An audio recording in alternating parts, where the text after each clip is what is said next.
Good morning class. आज हम लोग केमिस्ट्री कंटिन्यू करेंगे। हमने some basic concept chapter number 1 शुरू किया था। आज इसका थर्ड लेक्चर। आज का हमारा टॉपिक है कॉन्सेंट्रेशन टर्म्स। कॉन्सेंट्रेशन टर्म्स होते हैं। अब ये जो कॉन्सेंट्रेशन टर्म्स होते हैं, दो तरह के टर्म्स होते हैं। एक होता है हमारा टेम्परेचर डिपेंडेंट टर्म। कि कॉन्सेंट्रेशन टर्म्स होते क्या है?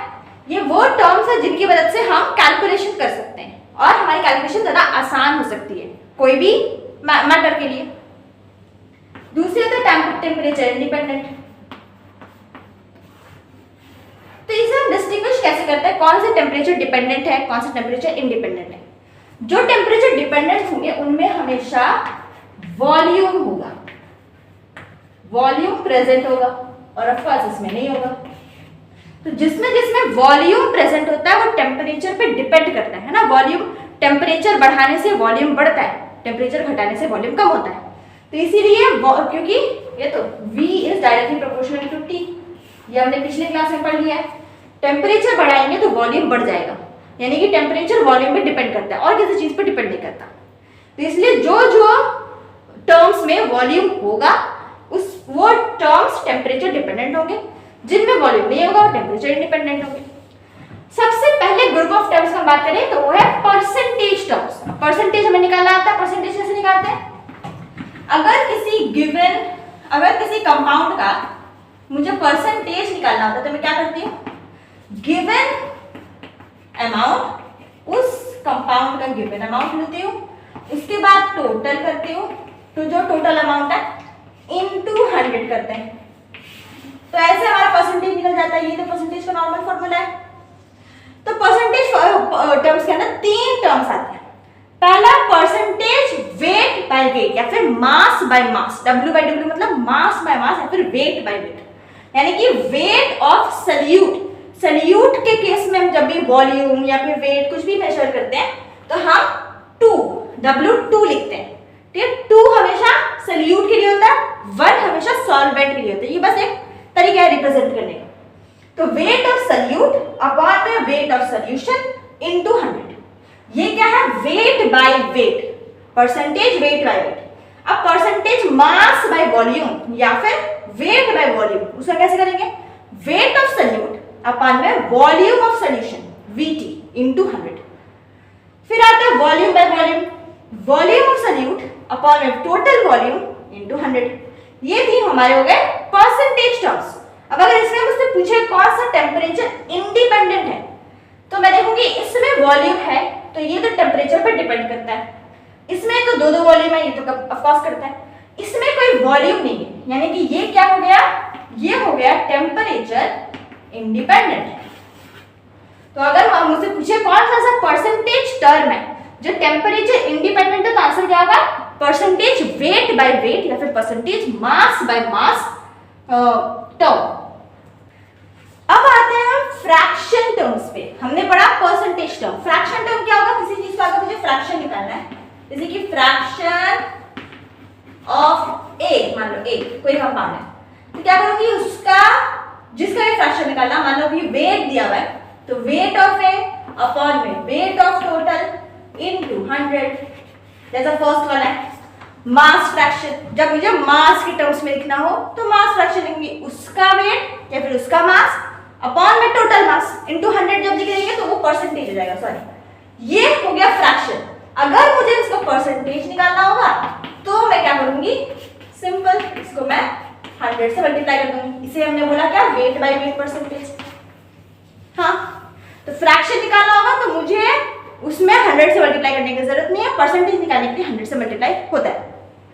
मास फ्रैक्शन निकालना है तो मास के साथ टर्म्स में, वॉल्यूम निकालना है तो वॉल्यूम अपॉन में टोटल वॉल्यूम। मोल के टर्म्स में ये इंपॉर्टेंट है। मोल के टर्म्स में जब निकालना होता है मोल फ्रैक्शन, उसे हम एक सिंबल से रिप्रेजेंट करते हैं, उसे बोलते हैं chi is equal to number of moles. ये मोल का सिंबल होता है, ठीक है, बड़ा वाला N। तो मोल अपॉन में टोटल मोल। अब अगर मुझे कोई मोल का परसेंटेज निकालने बोला हो तो क्या होगा? मोल अपॉन में टोटल मोल इनटू 100। ऐसे करेंगे हम। हाँ, अब इससे हम और भी बहुत सारा सामान हो सकता है। जैसे कि मान लो मुझे 2 मोल फ्रैक्शन दो दिया है, यानी कि एक सल्यूट का 1 हमेशा हम लोग सॉल्वेंट के लिए लगाते हैं, 2 हमेशा हम लोग सल्यूट के लिए लगाते हैं। ये रिप्रेजेंट करने का तरीका है। तो ये क्या हो जाएगा, n ऑफ 1 यानी कि n ऑफ सॉल्वेंट अपॉन में सॉल्यूशन, ये भी हो जाएगा n ऑफ 2 अपॉन में सॉल्यूशन। तो जब हम इसका फ्रैक्शन लेते हैं, इसका रेशियो लेते हैं chi 1 अपॉन में chi 2, ये निकल के आ जाता है n1 अपॉन में n2। ये एक फॉर्मूला हमें याद रखना चाहिए। बहुत सारे प्रॉब्लम्स में ये यूज होता है कि मोल फ्रैक्शन हमें दिया गया है, हमें नंबर ऑफ मोल्स निकालने होते हैं, तो ऐसे निकल जाएगा। इससे और बहुत सारी चीजें निकाल सकते हैं। हमें पता है कि जो नंबर ऑफ मोल्स होता है वो क्या होता है, नंबर ऑफ मोल्स होता है वेट अपॉन में मॉलिक्यूलर मास, है ना, ये होता है नंबर ऑफ मोल्स। उसको इस प्रेजेंट पे करें तो वेट और number of moles of solvent होगा वेट ऑफ सॉल्वेंट अपॉन में मोलर मास ऑफ सॉल्वेंट, है ना, ऐसे करके टर्म्स में लिख सकते हो। फिर n2 हो जाएगा, क्या हो जाएगा, वेट ऑफ सॉल्यूट अपॉन में m of 2।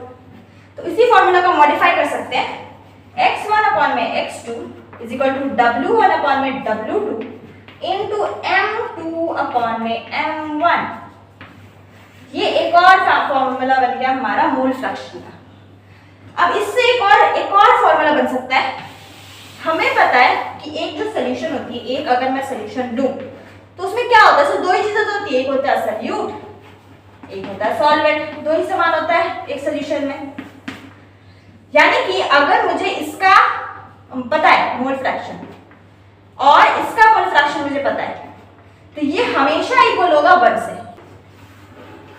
x1 plus x2 is always equal to 1।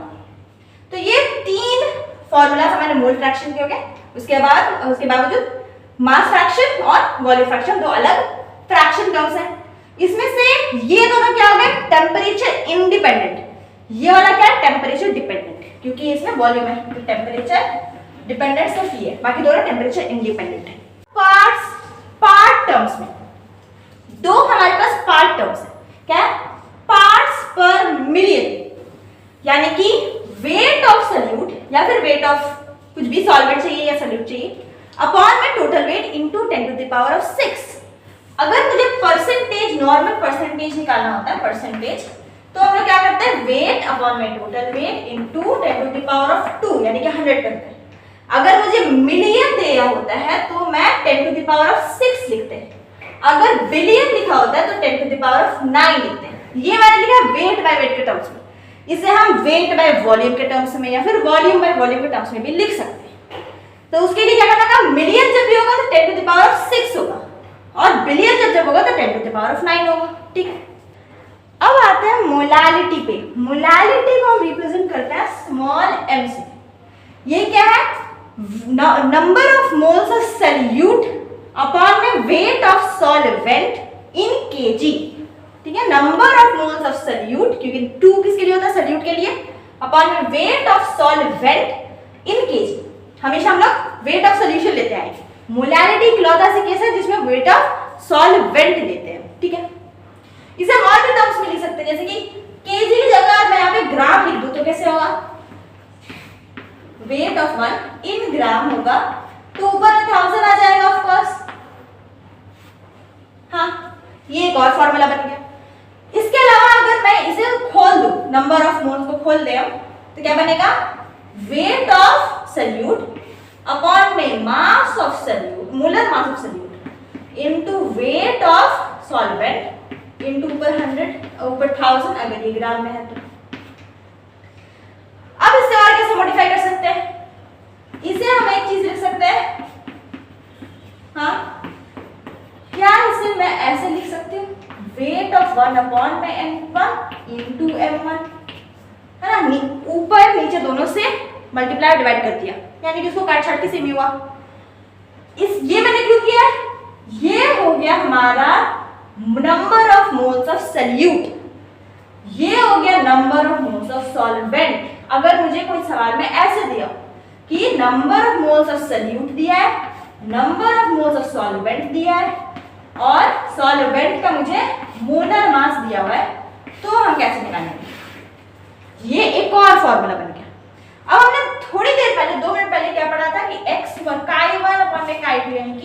Mole fraction of solute upon में mole fraction of solvent is equal to number of moles of 1 number of moles of 2 ये पढ़ा है। इसके terms में अगर यहाँ पे रख दे तो ये क्या हो जाएगा chi2 अपॉन में chi1 इनटू 1000 अपॉन में m1 ये एक और फॉर्मूला हो गया। मोलर मास के लिए हमारे पास बहुत सारे फॉर्मूलाज हैं, मोलैरिटी के लिए हमारे पास बहुत सारे फॉर्मूलाज हैं और ये तो मेन फॉर्मूला। ठीक है, क्या ये डिपेंड करता है टेम्परेचर पे? यहाँ पे नंबर ऑफ मोल्स है उसमें भी वेट होता है, यहाँ पे ये भी वेट ही है, यानी कि यहाँ पे कोई वॉल्यूम नहीं है। ये हो गया टेम्परेचर इंडिपेंडेंट, क्यों? क्योंकि इसमें कोई वॉल्यूम ही नहीं है। ये हो गया कुछ फॉर्मूलाज मोलैरिटी। अब हम मोलैरिटी करते हैं। अब आते हैं मोलैरिटी पे। मोलैरिटी को हम रिप्रेजेंट करते हैं कैपिटल M से। ये क्या होता है? Number of moles of solute upon में वॉल्यूम ऑफ सॉल्यूशन। मोलैरिटी में क्या था? Number of moles of solute upon में वेट ऑफ सॉल्वेंट। यहाँ पे टोटल वॉल्यूम दिया गया इन लीटर्स। ये एक फॉर्मूला है। इसके अलावा हम और फॉर्मूला डिराइव कर सकते हैं N2 अपॉन में V टोटल। अगर ये मैं मिलीलीटर के टर्म्स में लिखूं तो ये क्या हो जाएगा? 1000 से ये भी मल्टीप्लाई हो जाएगा। ये एक और फॉर्मूला बन गया। एक और फॉर्मूला बना देते हैं, मोल्स को तोड़ देते हैं। वेट, मोलर वेट, V टोटल ml में इनटू 1000, ये एक और बन गया। अब मोलैरिटी और मोलैरिटी में क्या डिफरेंस है? सबसे पहले तो ये टेम्परेचर डिपेंडेंट है? उसमें वेट ऑफ सॉल्वेंट था, इसमें वॉल्यूम ऑफ सॉल्यूशन है। अब अगर इसमें और मोलैरिटी में रिलेशन क्या है? कभी कभी हमें देता है कि मोलैरिटी दे देता है, मोलैरिटी पता करो, या फिर मोलैरिटी दिया है, मोलैरिटी पता करो। तो हम कैसे करें? तो उसके लिए एक ट्रिक फॉर्मूला है जो हमें याद होना चाहिए। Molarity is equal to 1000 minus molarity upon में 1000 इंटू रो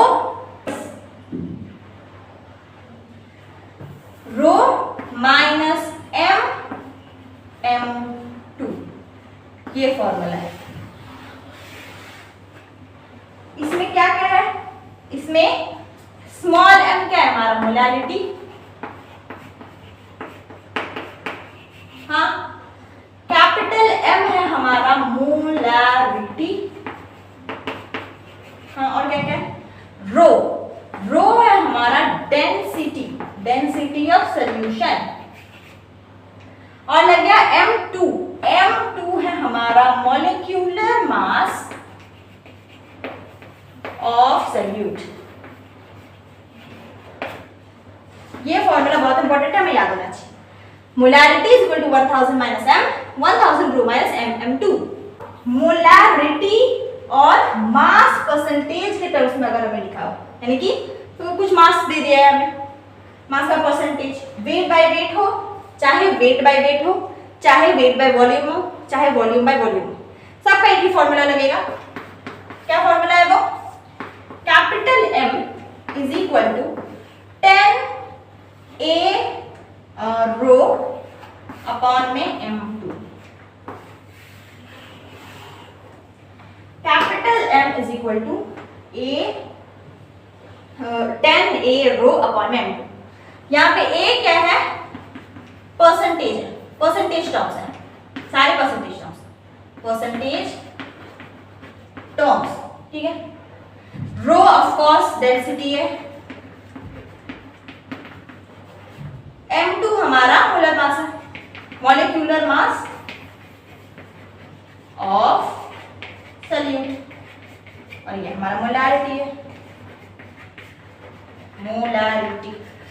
ये दो फॉर्मूलाज बहुत इंपॉर्टेंट है, हम इस पे अभी क्वेश्चंस भी करेंगे इसके बाद। अब आते हैं डाइल्यूशन एंड कॉन्सेंट्रेशन पे। अगर डाइल्यूशन, पहली बात तो क्या होता है? डाइल्यूशन होता है वॉल्यूम को बढ़ा देना, है ना? डाइल्यूशन ऑफ एसिड, यानी कि एसिड में और पानी डाल दिया, यानी उसका वॉल्यूम बढ़ गया। और कॉन्सेंट्रेशन क्या होता है? उल्टा, वॉल्यूम का कम हो जाना। तो डाइल्यूशन मतलब वॉल्यूम का बढ़ जाना, कॉन्सेंट्रेशन मतलब वॉल्यूम का कम होना। अगर ऐसा कुछ क्वेश्चन में दिया है और हमें इसकी मोलैरिटी पता करनी है तो हम कैसे करेंगे, उसमें एक फॉर्मूला लगता है m1v1 is equal to m2v2। ये फॉर्मूला लगता है। m1v1 क्या है, इनिशियल कॉन्सेंट्रेशन टर्म्स, इनिशियल के लिए जो पहले थे, और ये क्या हो गया, डाइल्यूशन या कॉन्सेंट्रेशन के बाद यानी कि फाइनल। ये फॉर्मूला कहां से आया, हमें पता है mole number of molarity is equal to moles upon में वॉल्यूम ऑफ टोटल। जब मैं डाइल्यूट या कॉन्सेंट्रेट करते हैं तो हम लोग वॉल्यूम के साथ छिड़कानी करते हैं, हम लोग नंबर ऑफ मोल्स को उसके जो सल्यूट है उसका ना ही हम उसमें कुछ एक्स्ट्रा डालते हैं या फिर उसको कुछ निकालते हैं। तो इसलिए ये क्या हो गया, कांस्टेंट हो गया ना। जब हम डाइल्यूशन या कॉन्सेंट्रेशन करते हैं तो नंबर ऑफ मोल्स कांस्टेंट हो जाते हैं, ऊपर कांस्टेंट है यानी कि क्या हो गया, इनवर्सली प्रोपोर्शनल हो गया वॉल्यूम ऑफ सॉल्यूशन की। तो इसी से ये फॉर्मूला आ जाएगा। छोटे छोटे टर्म्स हैं, एक है फॉर्मेलिटी। फॉर्मेलिटी क्या होता है, ये पहली बात है एक ऑब्सोल्यूट टर्म है, ऑब्सोल्यूट यानी कि मरी हुई टर्म। अब इसे हम यूज नहीं करते, लेकिन हमें पता होना चाहिए ये आयोनिक सॉलिड सॉल्यूशंस के लिए इस्तेमाल होता है। जो आयोनिक सॉलिड सॉल्यूशंस जैसे कि NaCl आयोनिक है ना, Na+Cl Na+Cl- आयोनिक है कि नहीं। तो ऐसे आयोनिक सॉलिड सॉल्यूशन के लिए हम फॉर्मेलिटी यूज करते हैं। इसकी वैल्यू मोलैरिटी के इक्वल होती है। ये भी number of moles of solute upon the volume of total in litres, same to same. दूसरा आता है स्ट्रेंथ। हमने मोलैरिटी में नंबर ऑफ मोल्स लिया था, स्ट्रेंथ में हम लोग नंबर ऑफ मोल्स की जगह volume of weight of solute लेते हैं। बस ये डिफरेंस है स्ट्रेंथ और मोलैरिटी में। तो इनकी कुछ रिलेशनशिप भी होगी। हमने पता है मोलैरिटी क्या होता है, number of moles upon volume of total in litre, यानी कि वेट ऑफ 2 अपॉन में m2 इंटू v टोटल। ये पार्ट मुझे अभी पता चल गया, इसे हम स्ट्रेंथ बोलते हैं, यानी कि स्ट्रेंथ अपॉन में m2। तो क्या हम ऐसे लिख सकते हैं कि strength is equal to molarity upon में मोलर मास ऑफ सॉल्यूट।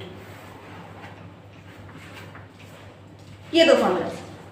अब आते हैं लास्ट टर्म पे, नॉर्मैलिटी। नॉर्मैलिटी क्या होती है, नॉर्मैलिटी होती है, पहले तो हम NC रिप्रेजेंट करते हैं कैपिटल N से। ये होती है number of gram equivalent, number of gram equivalent of solute, क्योंकि वहां पे 2 लिखा है मैंने, 2 अपॉन में volume of solution in litre. अब हमारा सवाल होना चाहिए कि नंबर ऑफ ग्राम इक्विवेलेंट क्या होता है। तो नंबर ऑफ ग्राम इक्विवेलेंट होता है weight of solute in gram upon में इक्विवेलेंट वेट ऑफ सॉल्यूट। अब ये इक्विवेलेंट वेट या इक्विवेलेंट मास क्या होती है, पहली बात ये क्या है, इक्विवेलेंट वेट या फिर इक्विवेलेंट मास किसका, सॉल्यूट का। इक्विवेलेंट वेट होता है हमारा molar mass of solute upon में n फैक्टर, NF यानी कि n फैक्टर, ठीक है, n फैक्टर। आइए अब n फैक्टर की जांच करेंगे, लेकिन उससे पहले ये भी क्या, जिस तरह से हमने मोलैरिटी को रिप्रेजेंट किया था, हमने क्या किया था, m is directly inversely proportional to v, यानी कि m1v1 is equal to m2v2।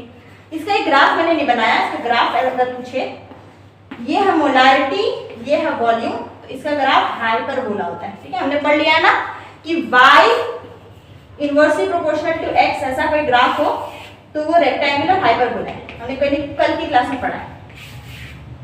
तो ये रेक्टेंगुलर हाइपरबोला हो गया। वैसे ही मैं इसके हिसाब से भी अरेंज कर सकती हूँ, क्योंकि इसमें भी हमने देखा है ये कांस्टेंट ही होता है, ये वॉल्यूम पे डिपेंड, ये भी वॉल्यूम पे इनवर्सली डिपेंड करता है, इनवर्सली डिपेंड ऑन v। इसको भी मैं लिख सकती हूँ n1v1 is equal to n2v2।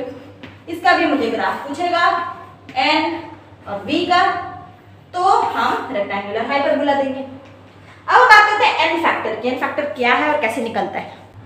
अब आते हैं n फैक्टर। n फैक्टर कुछ नहीं होता, एक तरह का नंबर होता है, एक पॉजिटिव इंटीजर नंबर। ये हमेशा पॉजिटिव होता है, कभी नेगेटिव नहीं होता। इसकी हम डिटेल में बात नेक्स्ट चैप्टर जो हम नेक्स्ट पढ़ेंगे रेडॉक्स रिएक्शन उसमें करेंगे। तो ये निकलता कैसे, अभी फिलहाल के लिए नॉर्मेलिटी निकालने के लिए अगर मुझे कोई एटॉम दी गई है तो उसका वैलेंसी के इक्वल होगा हमारा एन फैक्टर। जैसे कि सोडियम, सोडियम ये एक एटॉम है, इसकी वैलेंसी कितनी होती है 1, तो इसका एन फैक्टर कितना होगा 1।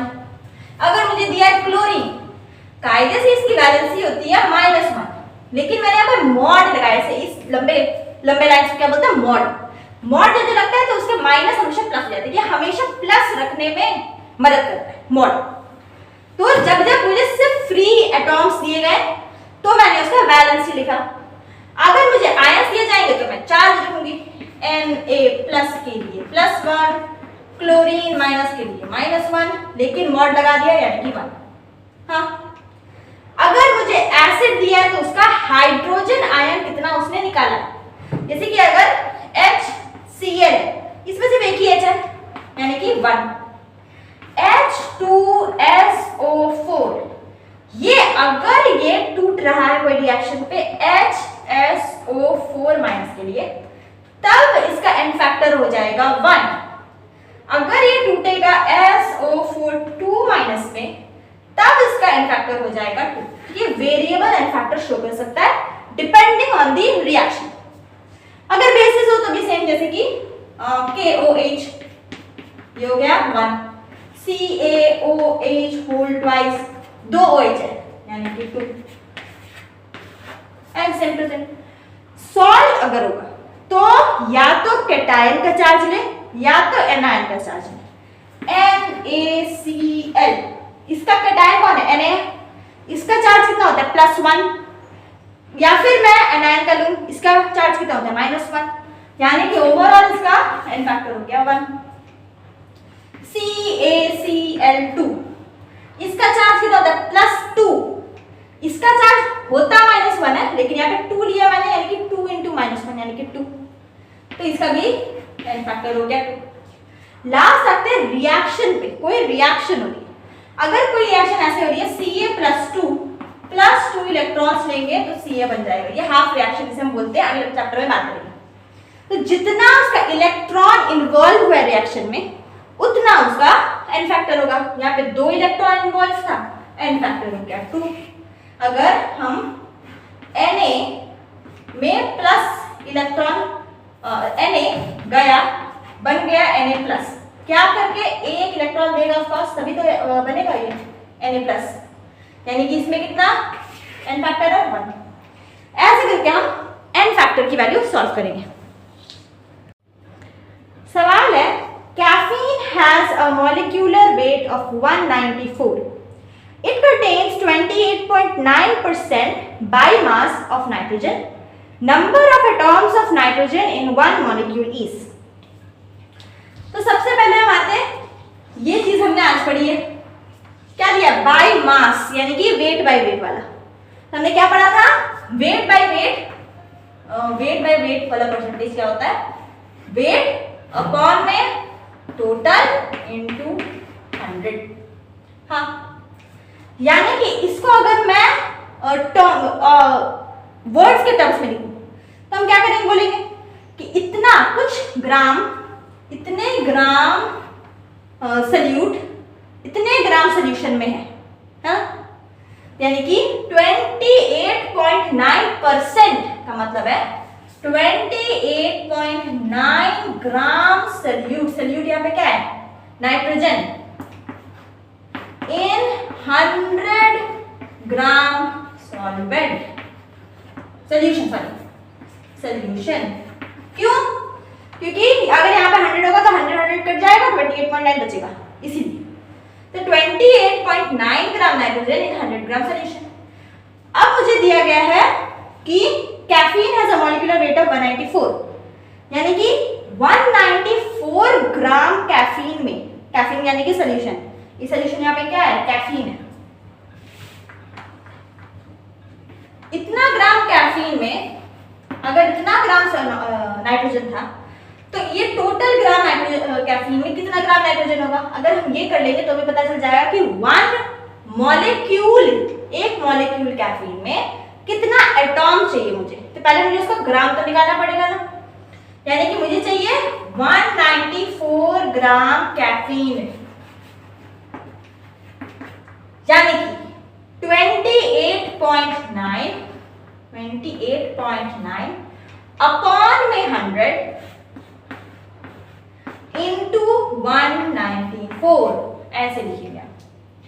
तो इसे जब हम सॉल्व करेंगे तो कितना आएगा, यह आएगा 56.07 ग्राम, इतना कुछ आएगा।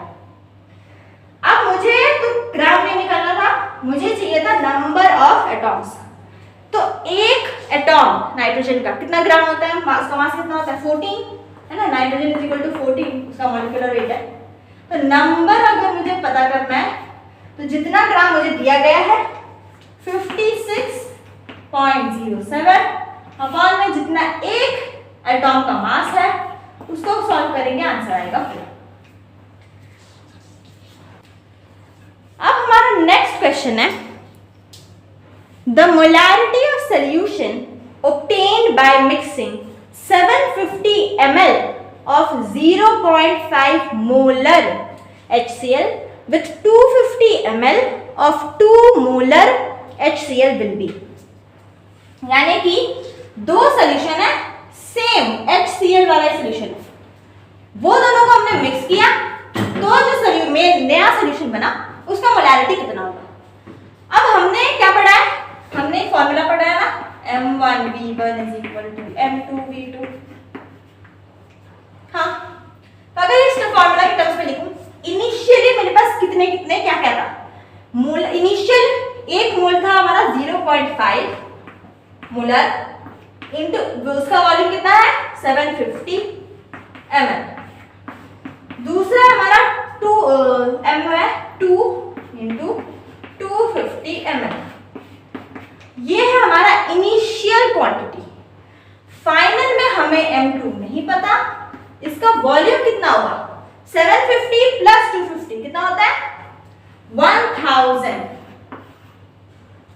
हो गया। अब अगर जब हम इसे सॉल्व करेंगे, इसे सॉल्व करेंगे तो इनका आंसर आएगा 375, इसका आंसर आएगा 500, ये हो जाएगा M2 इंटू 1000। मुझे चाहिए सिर्फ M2, यानी कि 350 प्लस 500 होता है 875 अपॉन में 1000, यानी कि आंसर कितना हुआ 0.875। ऐसे करके हम निकालेंगे। अगर यहाँ पे नॉर्मलिटी होती तो नॉर्मलिटी यूज करते। आज के लिए इतना ही, मिलते हैं अगले क्लास में नए चैप्टर के साथ। Thank you.